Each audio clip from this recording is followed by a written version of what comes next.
Hey, Umberto. Hi, Bryan. Buongiorno, although it's evening for you. Buonasera. Buonasera, everybody. Yes, buonasera, everybody. Um, Everybody, we're live.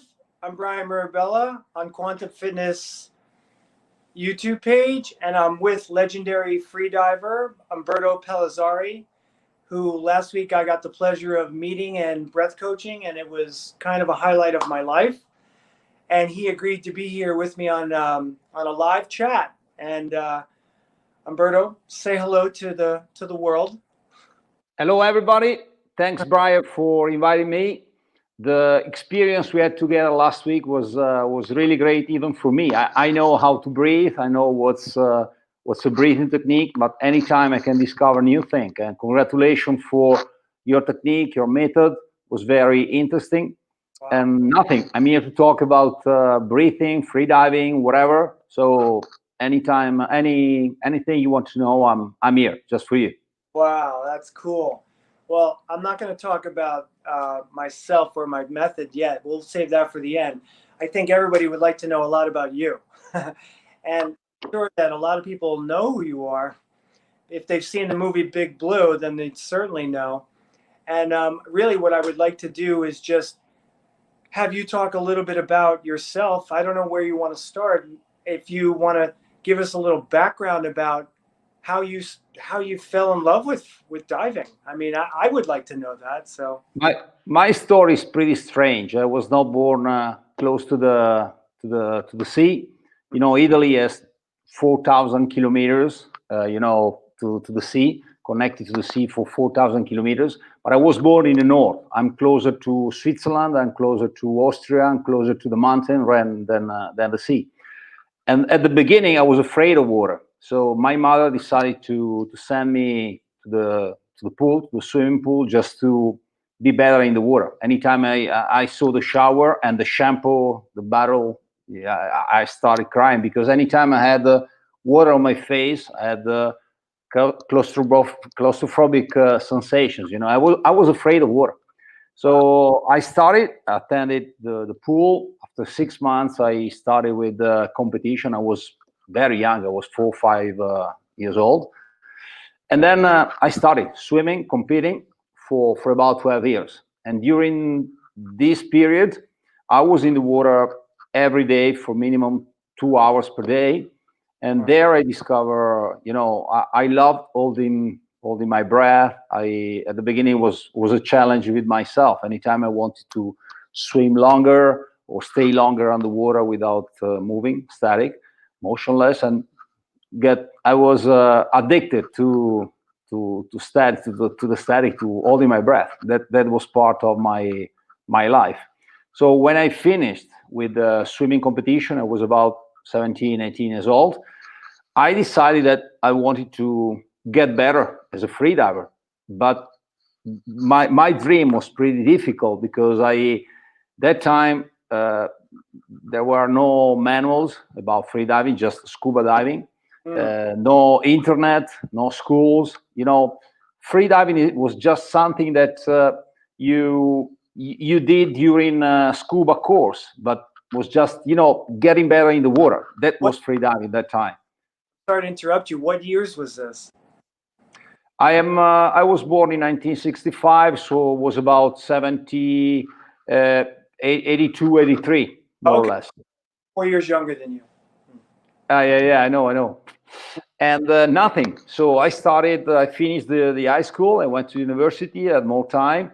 I started to get in contact with people, mental trainer, doctors working with marathon runners, and trying to understand how you can work mentally and move this training, mental training, to free diving. Then I was talking with physical trainers, but the main problem is that anytime you can be the top in the world for any sport, I mean, as a physical trainer, but in any sport you breathe, Yeah. and when you go underwater you cannot breathe. So all scientific models you have are for disciplines where you take air, where you have oxygen, where when you move your muscles can take oxygen arriving from your mouth or your nose. In freediving, everything was not that was not happening. So everybody was pretty, was sure of his knowledge, but this knowledge was not connected to the freediving because it was completely different. That was the most difficult part. So at the beginning, it was mainly a research on myself. I started training periods. At the beginning, I saw that the aerobic training was good, but could be better. So I started to move in toward anaerobic threshold soil, VO2 max, and I saw that after was better. I had to discover everything concerning physical training, mental training, training on water. And that was good because I was a pioneer. And the two big champions, the two legends that time were Jacques Mayol and Enzo Mallorca, the two characters in the Big Blue. Yes. And I tried to get in contact with them. I wrote them, not the email, just a letter. And they didn't answer to me. But when I met them, the day when I knew them, I told them, I wrote to you, didn't answer to me. They were nice guys. Jacques Mayol, my tutor was Jacques Mayol. And then after I met Enzo Mallorca as well, and we get strong friends. How did Mayol become your mentor? Mayol, I did my first world record when I was in the army. I was in the fireman group. I finished university and I had 5 more months in the army. And I was in the north. I was living in the north, as I told you, close to Milan. And I asked to the captain to move me to the south in Elba Island in Tuscany.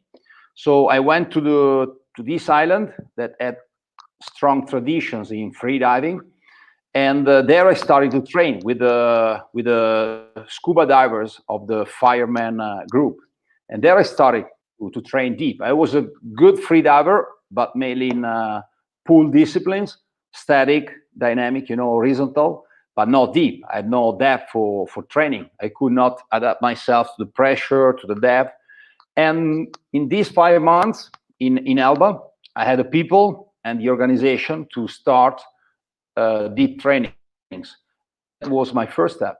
So after I met Jacques Mayol's safety team, I had my safety team. These two teams got together, and I did my first world record in 1990 when I was 25 years old. But Mayol was not there in Elba at that time. I met him 1 month later in Paris for a boat show and a dive show. And he told me, next year, when I'll be back to Elba, I will call you and we'll start working together if you like. Whoa. And that was the beginning of our, relationship, our work together. Oh my gosh, that's incredible.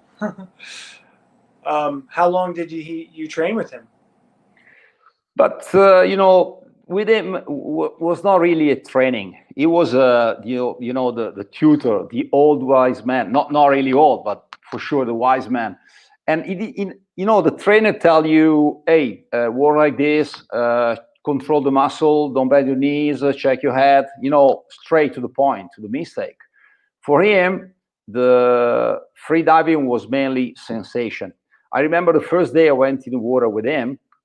It was April. The Mediterranean Sea is still pretty cold, but I was in the water with Jacques Mayol in front of me. I was happy. I didn't feel cold. I didn't feel water was so cold. At the beginning, I was observing him. I was excited, and after I tried to go deeper than him, I was 25 years old. He was 70. It was not so difficult. Wow. And after that day together in the sea, I told him, "Hey, Jacques, what do you think about me?" 1 year before, I beat the world record, so I was the world record holder. Yeah, and he told me, "Hey, what do you think about me as a freediver and whatever?" And he told me, "You understand nothing about freediving." Why? I'm the world champion. And he told me, "You're all the time connected to the depth. You're all the time connected to performance. You don't know how beautiful it is to live freediving for sensations, for feeling. Until when you be connected to the depth, you never discover that." So he told me, if you want to start working with me, come tomorrow, but I don't want to see you with depth gauges, computers, everything connecting you to to the performance. And he told me, anytime you go on the water, you need to leave a stronger sensations compared to what you live the day before. This is for me important. So the day after I was there, without any watch, computer, or whatever, we went together to the sea. We moved about 10 minutes, kicking, flippering to the right side. His house is very, very, very close to the sea. And nothing. He left me there for 3-4 hours. And I thought to myself, in a little bay, 10 meters deep, I was able to dive 75, 80 meters. In feet is about 250 feet, more or less. And I was there in 25, 30 feet deep water. And he left me there. And I had no watch, I had no computer. But what I did, I went down to the bottom and I tried to remain, to hold my breath, to stay as long as I could. I was counting mentally just to understand if I was getting better and better, stay longer. So I had no watch, but I was all the time connected to the performance. In that case, the time, not the depth. Right. And sometimes he returned after 3 hours, some other times after 4 hours. And I was trying to convince myself that was just introduction. No, I mean, after 2-3 days, we could go to the sea deep and train and having fun. And after 3 weeks, I was still there in this fucking bay, 10 meters deep. And that time, I don't know if you remember the film Karate Kid. Yes. You know, when the guy is moving, he's cleaning the car, and with the left hand, he's, you know, I was feeling myself a freediving kid because I didn't understand why I was doing that. I didn't understand the importance of that exercise. So after 3 weeks, almost 4 weeks, I didn't want to suffer anymore in 10 meters of water. So I started to go up and down, just to spend the time and waiting for him. And that day, I discovered for the first time in my life, and I did the world record 1 year before, I discovered that I was able to see myself with my eyes from outside of my body. I was able to understand where I could work on my body to relax it better. And, you know, and step by step, what he was telling me, any time, any dive, stronger sensation, deeper sensation compared to your previous one was appearing. I was understanding what he meant. And, you know, I was like, you know, I felt that body was a little bit stressed there. I was relaxing, the better it was. And I think that if we went straight to the depth, I could never discover this way of, you know, holding your breath and going underwater. And I think that month was for me the most important part of my freediving career for what I learned on myself. And you know, that was the very beginning, the beginning of my training, but more than training, you know, my relationship with him. So he never told me, don't bend the knees, relax your shoulder, don't look back with your head, just relax, breathe before work, diaphragm, relax. How do you feel your body? Are you okay? Okay, let's go to water. And the sensation was the goal in any time we were doing together. Right. That's an incredible story because I really relate to that. Having grown up as a wrestler, I was always about the physical part. And since I've become a breath coach in the last 3 years, I've actually been able to shift my physical training into my interoceptive feelings, which is the visceral sense. So when I'm in that breath hold, I'm really not focused on the time. I'm trying to focus on how I feel. And what an incredible mentor you had who gave you that opportunity to disconnect from the results. Because it's what I tell people in my class all the time. Don't worry about how long you hold your breath, because it's the feeling that you need to feel. It's your bodily sensation more than anything. So I'm just in love with the story you just told me because it lends credence to everything. I feel like, you know, I'm on the right path. I meet someone like you who teaches me this stuff, and then I'm like, wow, I'm on the right path. So I feel like I could learn so much from you. And you have a school, right? Yeah, I have a school. The name is Apnea Academy. It's not a school, just the house close to the sea. It's just teaching method. We have more than 500 instructors in Italy and about 300 instructors all over the world. And in my philosophy of teaching freediving, breathing and relaxation are the two most important parts where we have to work, where instructors have to work, and the two most important things that instructor have to give to the students, and that's very important because I think the mental part in any sport is very important now. Imagine in ski, tennis, when you play the final in Flashing Meadows or whatever, and you are there, that's the last ball to win. Imagine the mental stress you have. But also going underwater, you're doing something that is not natural for us. When we come to the world, God made us for breathing, living in one atmosphere, staying vertical. When you hold your breath and you go in the water, you don't breathe. Right. You stay head down. The pressure is increasing step by step. Right. When I went 150 meters deeper, where you have 16 atmospheres, 150 meters deep is about 480 feet, almost 500 feet. There you have 16 atmospheres. Means that your lungs are 16 times smaller, and the orbit is very low. We have 8, 10, 12 orbits per minute because your body, which is very intelligent, say, okay, I don't receive oxygen. The oxygen I have will be distributed as slow as I can. So, you have to adapt yourself to physiological conditions that are not normal for us. And you be better. You can move better to this condition if you mentally work during during all path training period. But also in another sense, the mental part is very important because consider, for example, you look at the watch, okay? Even if you breathe, 5 minutes are very long. If you just check if you hold your breath, 5 minutes are incredibly long. But we talk together. Now we have already spent almost 20 minutes and pass fast because we talk. Our mind is busy on something. I listen to the music, 5 minutes move fast. Or I don't know, I look at the TV or whatever. So this is what we have mentally to do underwater if you want to kill the time, if you want to move the mind away from time that is passing slow, very slow. And this is another, way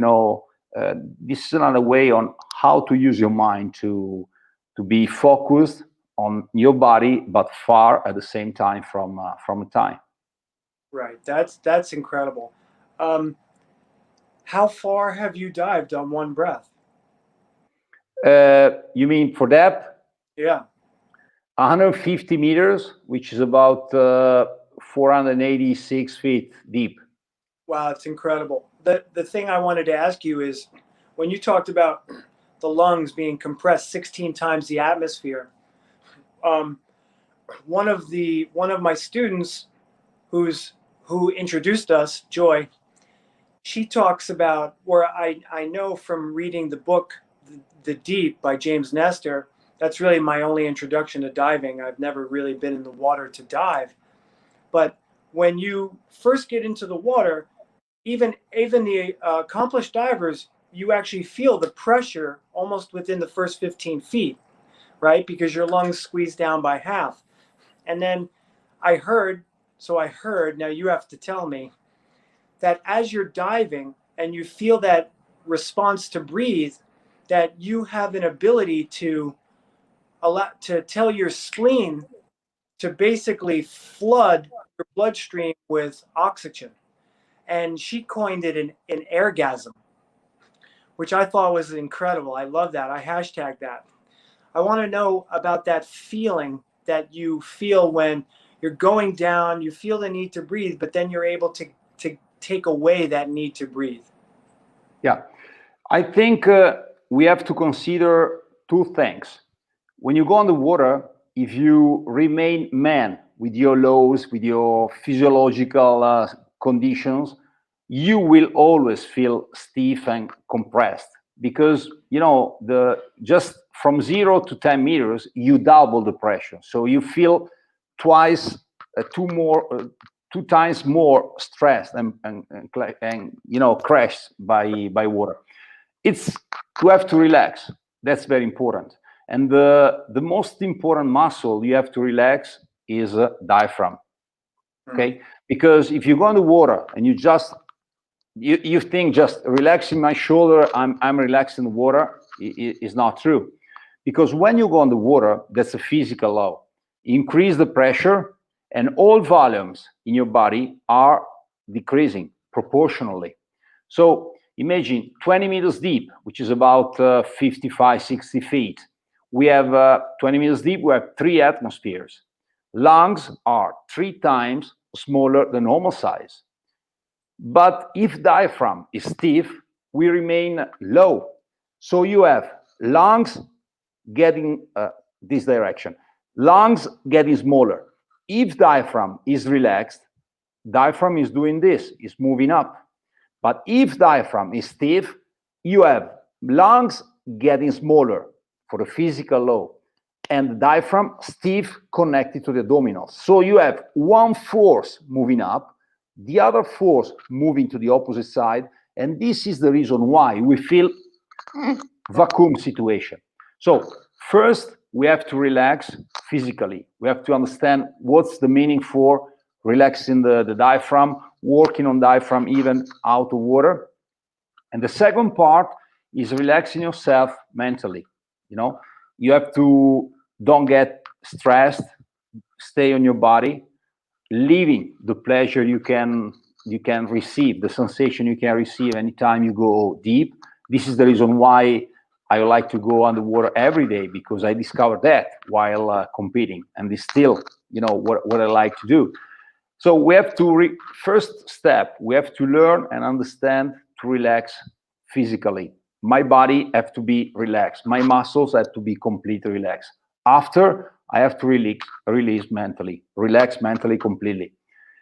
What your friend was telling you, or the writer of the book was explaining, is when we go underwater, as I told you, lungs are getting smaller. Okay, so imagine where I was diving 150 meters deep, 16 atmospheres. My lungs were 16 times smaller than normal size. Right.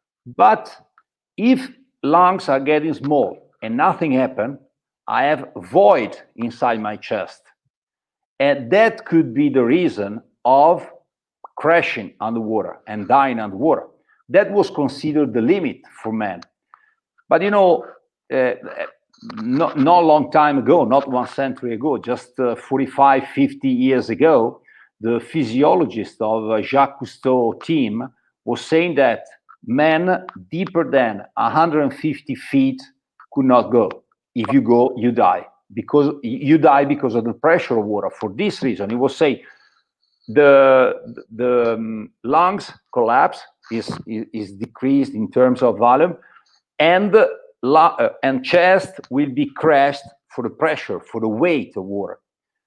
But and just to arrive to this limit, he built a container with the features of a man with about 6.5 liters lung capacity, and he saw that this container moved down to 50 meters deep. Anytime it was back up to the surface, was crashed.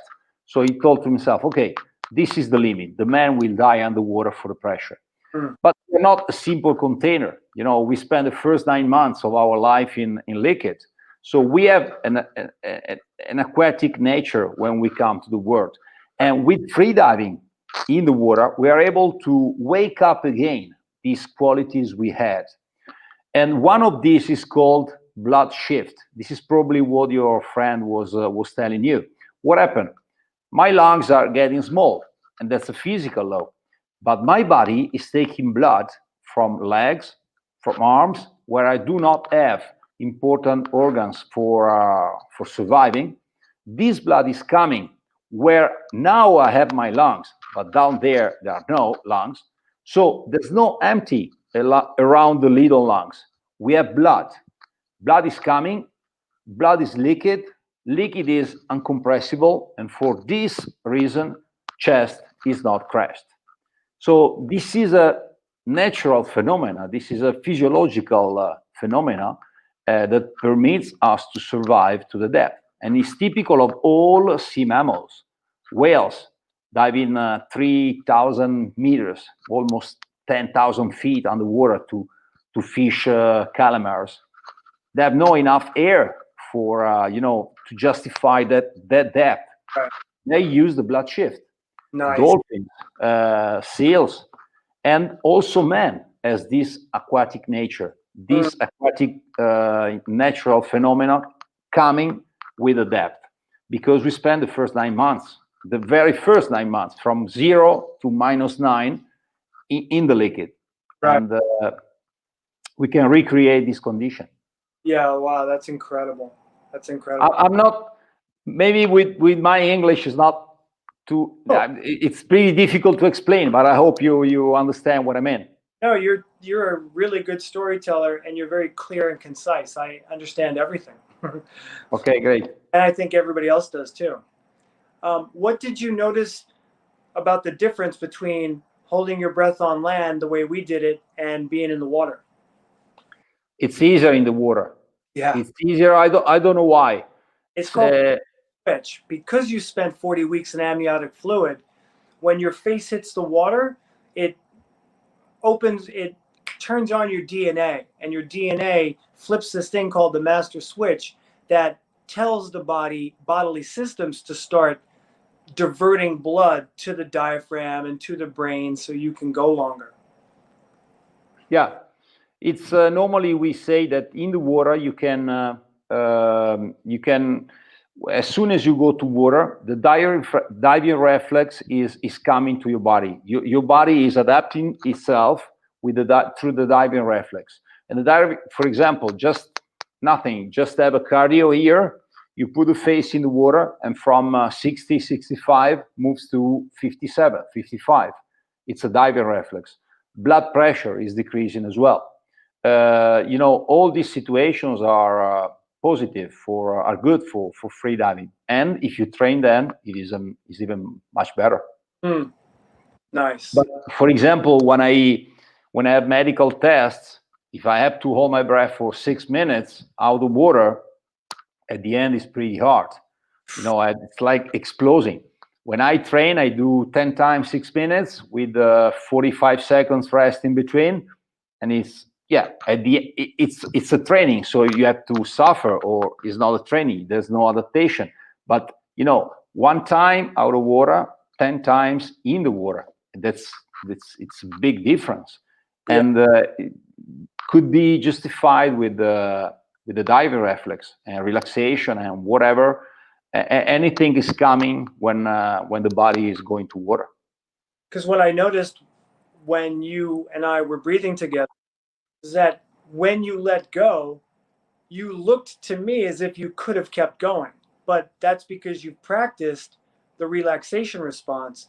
And it's what I tell all my students to do is, as that pressure comes on, which of course is easier said than done, is to relax the stress away, right?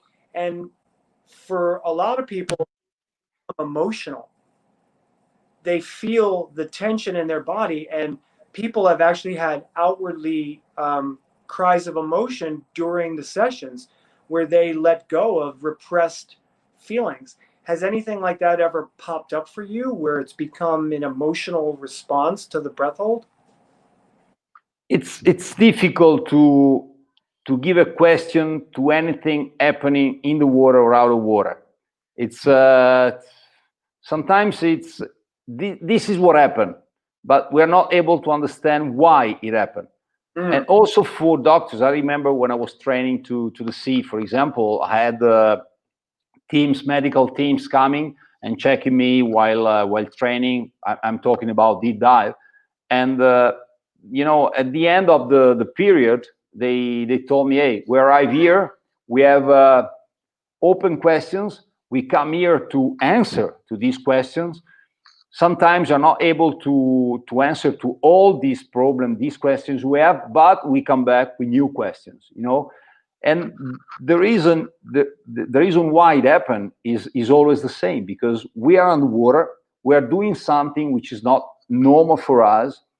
And I think sometimes you can physiologically move in two different ways according to the mental condition you're able to create on yourself down there. So the mental part is absolutely important, but it's difficult to consider the mental part in a rational way. You know, it's the mental is not mathematics, it's not this, the pressure, this is happen, because we have our mind is so powerful, and medicine is not considering that many times. And underwater, there's only the mind, there's only the brain. And I think this is the reason why it's so complicated for the medicine, for hyperbaric medicine, to understanding all physiological phenomena coming down there. Another thing I think is very important to consider: breathing is an important weapon for preparing to free diving. You know, we normally say, okay, I hold my breath and that's it, and then I relax. But I think if you know, the performance, Jacques Mayol was repeating me probably 1,000 times. The performance is not starting when you do your duck diving to go down. It's not starting when you put your face underwater during a static in the pool. The performance is starting when you start breathing for the performance itself. And that is very important, because sometimes you are in the water or we hold our breath and we have no good sensations, but we do not consider the way how we prepare the performance. And that part is very important. How to breathe, the exhaling part more than inhaling part, you know, controlling what you're doing, feeling air going in and going out. All this part is, it's a part of freediving, it's a part of the performance, but 99% of the times we don't consider that. We just start, you know, with the concentration and the technique and whatever, when we start the performance, when we start holding our breath. But before is much more important, not much more important, but is important at the same level, I think. Absolutely. Yeah, for sure. I can totally see that.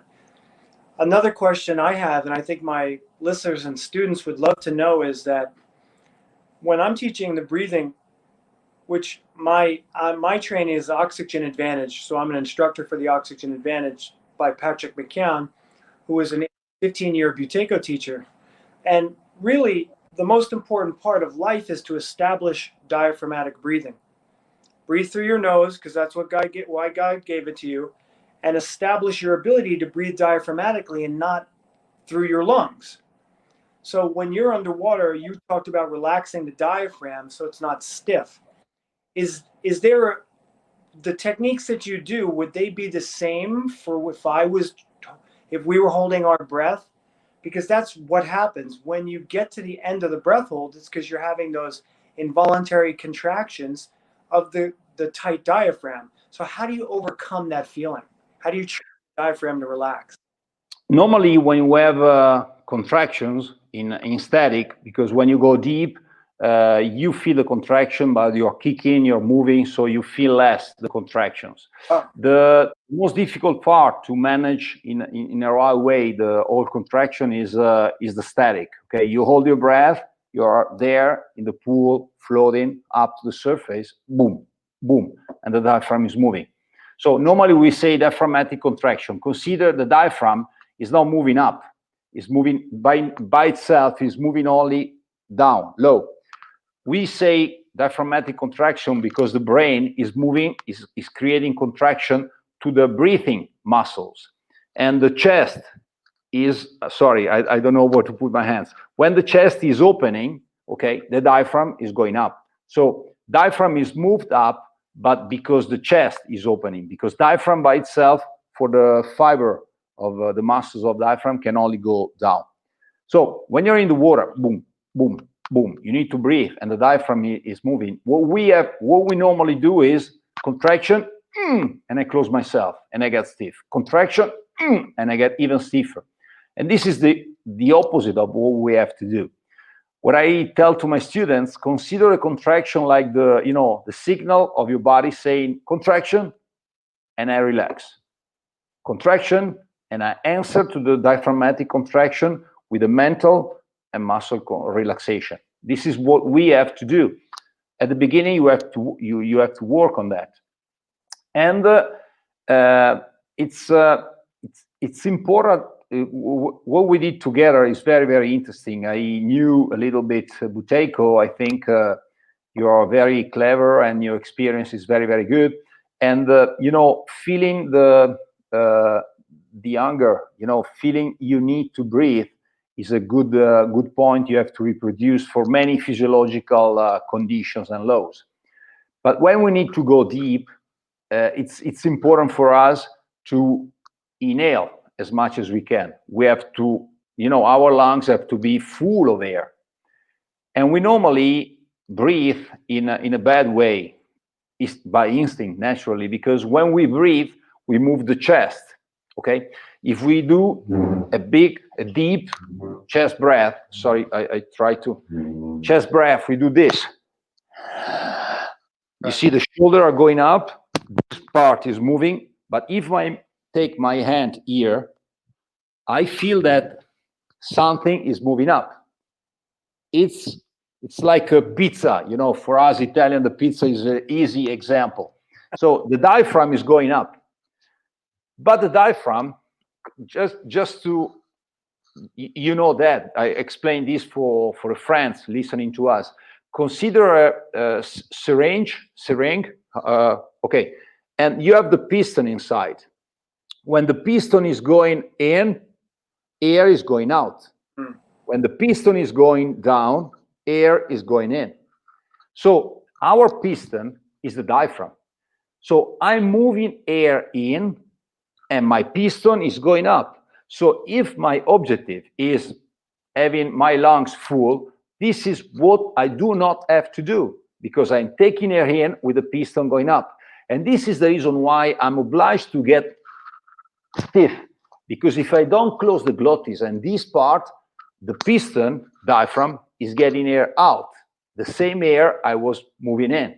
So it's important to understand, to use the diaphragm, inhale, moving diaphragm low, the piston is going down when I inhale, going, and after exhaling, I move the piston up.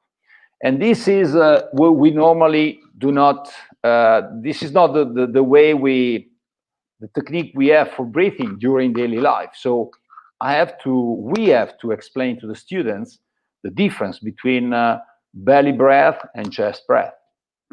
And this is a very important step. And I saw that even using only the belly part can be much better than only chest part. Then when you get able to add belly part and chest part together in a good way without mistakes, that's the top after. What really impressed me when we did our breathing session was that you told me to pretend you didn't know anything about breathing. Yeah, sure. Just teach you. And I felt so honored by that. And you were an incredible student. And we had such a good time together in a session. And I saw that you really enjoyed what we were doing. And we've been talking now for 40 minutes. So I don't want to keep you all day. And I want to give you a chance to tell people that you have a new book out there, right? So yeah. You've written a few books, but do you want to talk a little bit about your book before we go? Yeah, I've just, I think in 1 week, I'm not sure if in 1 week or 10 days, this motivational book is going out. At the moment, it's only in Italian. It's not a technical book. It's not a freediving manual. It's not a breathing manual. It's just a motivational book sorry? And so the motivation, is it about quieting your mind? And yeah, that's part of motivation, but I also try to let the people understand how the team is important even behind an individual performance. Like I hold my breath, I go down under 50 meters, I come back, everybody says okay, he's a champion, he's the athlete, but I cannot do that without angels around me. And they're not important only underwater. They're also important out of water to help me to work on myself, to relaxing me.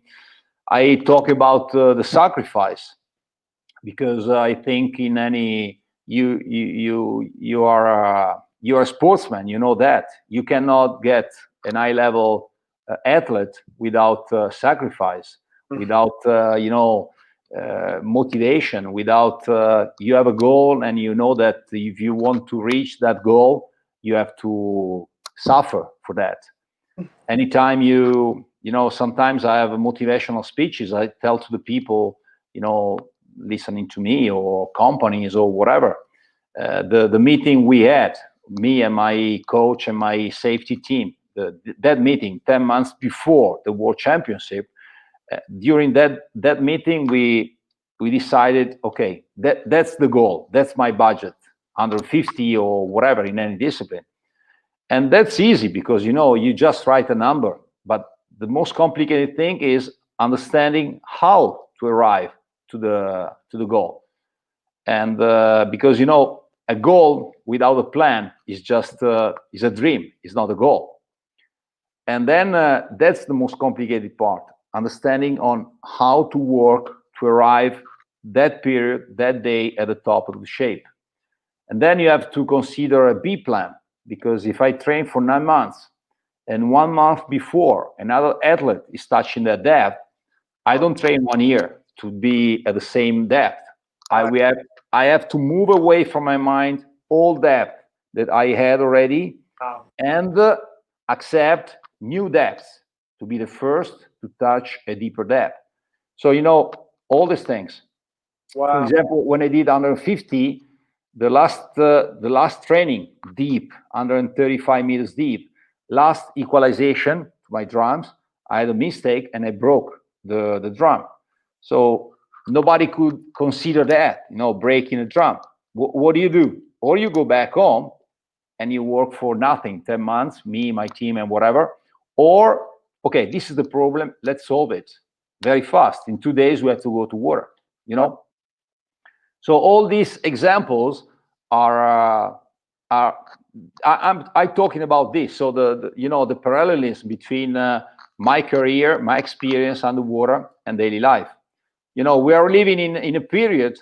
I think 1 year ago nobody could imagine what could happen in the world, worldwide. COVID and whatever. What do? If you could cry on yourself, or you say, okay, this is the problem, I have to find a solution.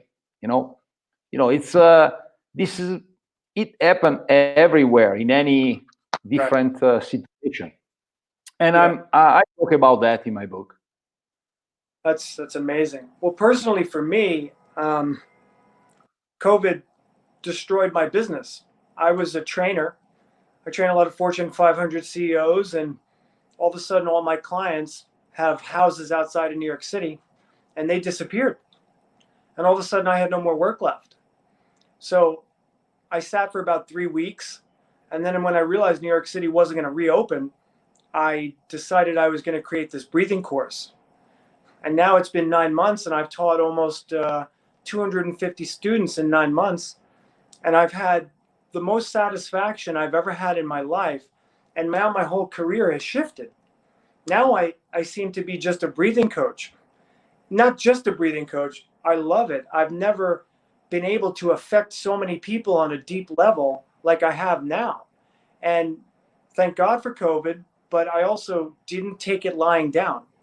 I got up on my 2 feet, being a wrestler, winning the day every day. My motto is I'm going to win the day every day. And then I created and remodeled myself and reinvented myself. And then I get opportunities to meet someone like you, which is just incredible for me. Makes me feel like a kid. And, I hope everybody out there can find solace in that fact where no one's coming to help you. No one's coming to help you. You have to help yourself. And Tim's got a question. What would it take for someone to break your records? Do you think there is a finite limit? That's a great question. But my records are beat. I mean, I did the last year. My last year in competition was in 2001. It was almost 20 years ago. So all my records have been beaten. I think it's difficult to say that's the limit. The man will never be able to go deeper than that. Okay, maybe 3,000 feet, 1,000 meters, 1,000 meters. Okay. I don't think man will be able to go so deep, but man is adapting himself to the depth. With Jacques Mayol and Enzo Mallorca, all doctors in the world were saying 50 meters, 150 feet is impossible to be touched. And now I dove 500 feet. Now we are deeper than 200 feet, 650, we're deeper than 200 meters, 650 feet. Wow. So, man is adapting himself. And I think it's difficult to say, okay, this is an objective limit for the human being. We have to work. We have to work mentally. You have to understand anytime what our body is telling us going underwater. We have to discover new methods. We need to have a natural gift. This is in any sport, but I think limits exist to be beaten. Yeah. So also in free diving, we have to accept this law. Well, I believe that what I teach on land would elevate the diver, because I'm working off the Bohr law, which is a physiological law, right? So on land, if I take an exhale and I expel almost all the air, maybe I have 20% left in my lungs, and I allow the carbon dioxide to slowly leave my body, and then I pinch and hold, or I don't, I close off my glottis and I wait. As I'm holding my breath, I get to that point that we call the baseline, where my brain then says, well, I'm feeling the need to breathe. So it sends a message down to my phrenic nerve, and it tells my diaphragm to contract, but I keep going in any breath hold. So now as I keep going, carbon dioxide is starting to rise in my lungs and accumulate in my blood. But through the Bohr law, which, I mean, I've worked with a lot of medical people and they don't know this. So the Bohr law states that as carbon dioxide levels rise, carbon dioxide acts like a hormone in the body. And its job is to go over to hemoglobin, which is a protein, and hemoglobin holds on to 4 oxygen molecules. So carbon dioxide taps hemoglobin, and then hemoglobin starts to release its oxygen molecules.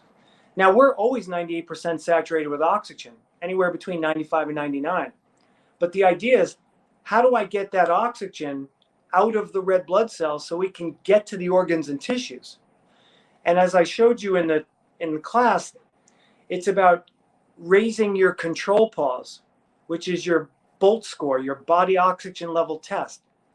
So normally, a baseline breath is that I can hold my breath for 60 seconds without feeling the need to breathe. Now, if I can hold my breath for 60 seconds without feeling the need to breathe, it means that I breathe 4 to 6 liters of air per minute every breath of my life, which is normal. And we're not even close to normal.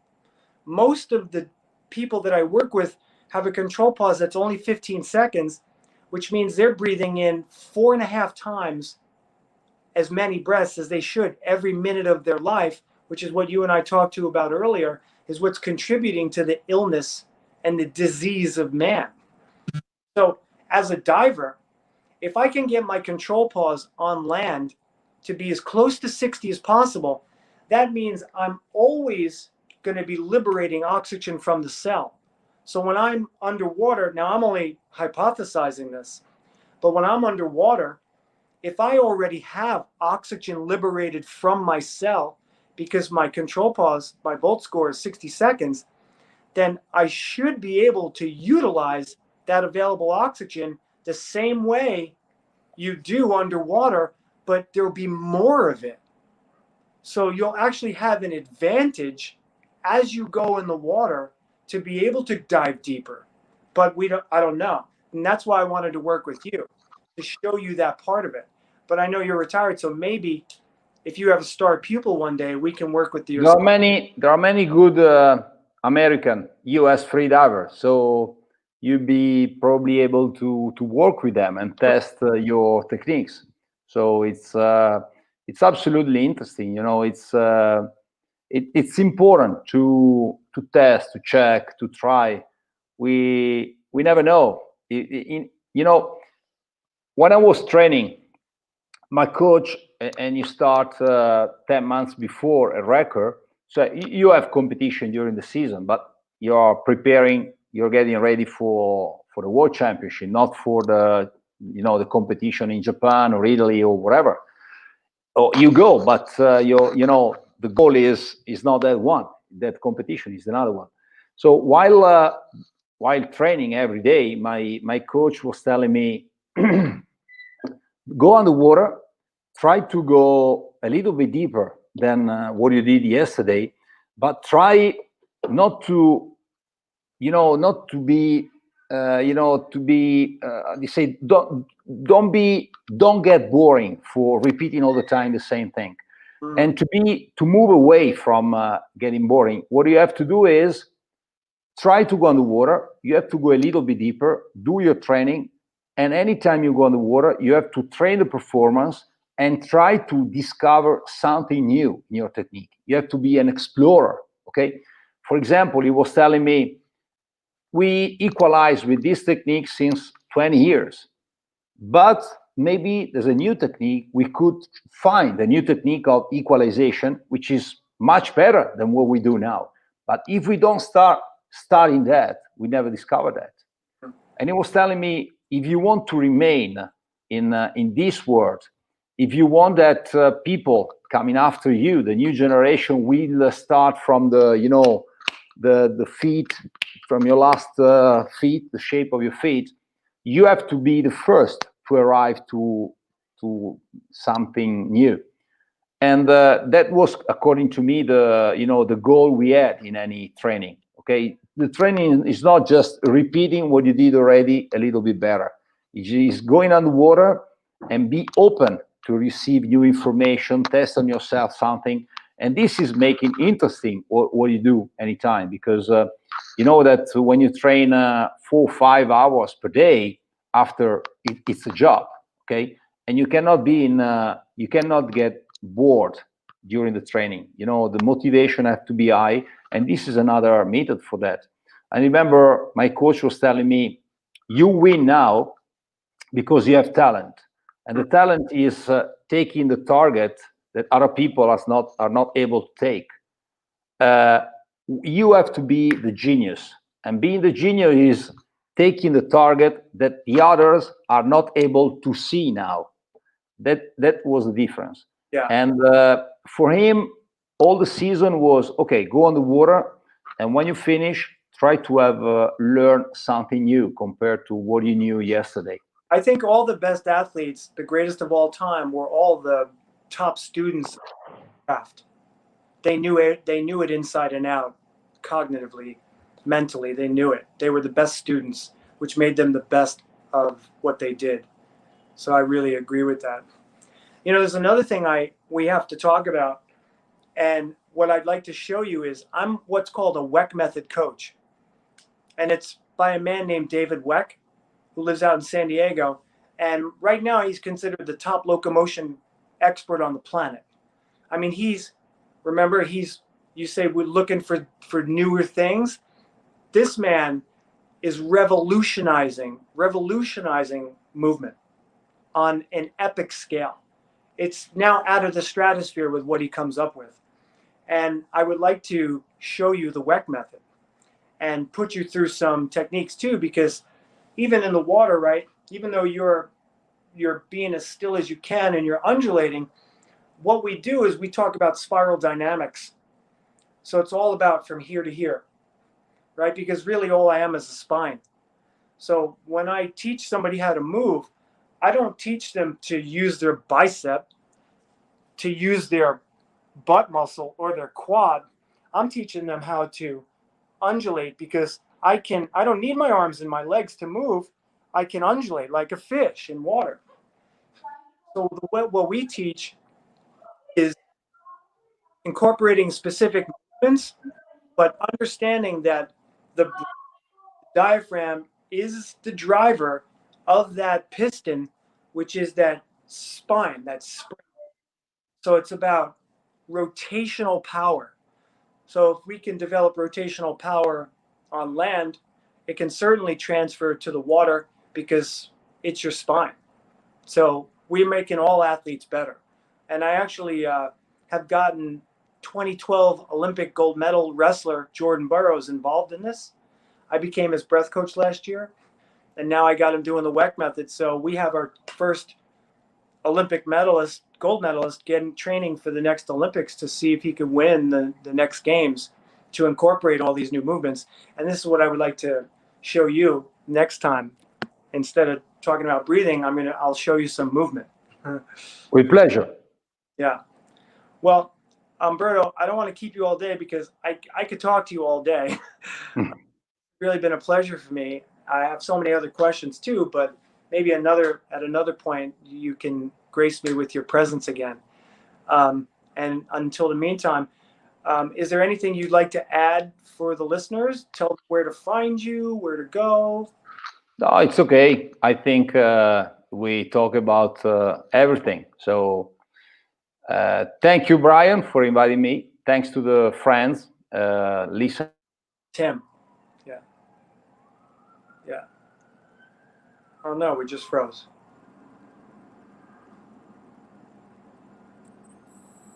Oh boy. Umberto's frozen right at the end of the talk. Well, good thing it came at the end and not in the beginning or the middle. Oh no, he's completely frozen. Wow, if Umberto can hear me, I can't hear him. Aw, this is sad. I might not get to say goodbye. Well, I don't know if Umberto's going to be coming back. No, you sign off and we'll send them the recording. Okay. All right. Well, I want to thank everybody for being here. I want to thank Umberto. He's a really wonderful man. He's such a great teller of the information, and I appreciate him. I appreciate you, Tim, for hosting this. And thank you, everybody. Stay tuned for more because I'm going to continue to do this. And please subscribe to my YouTube channel, which is quantumfitness.org. Hit that subscribe button. Hit the bell so you get notifications of when the next video is posted. And everybody have the day you deserve. Love and light. Peace and love. Thank you.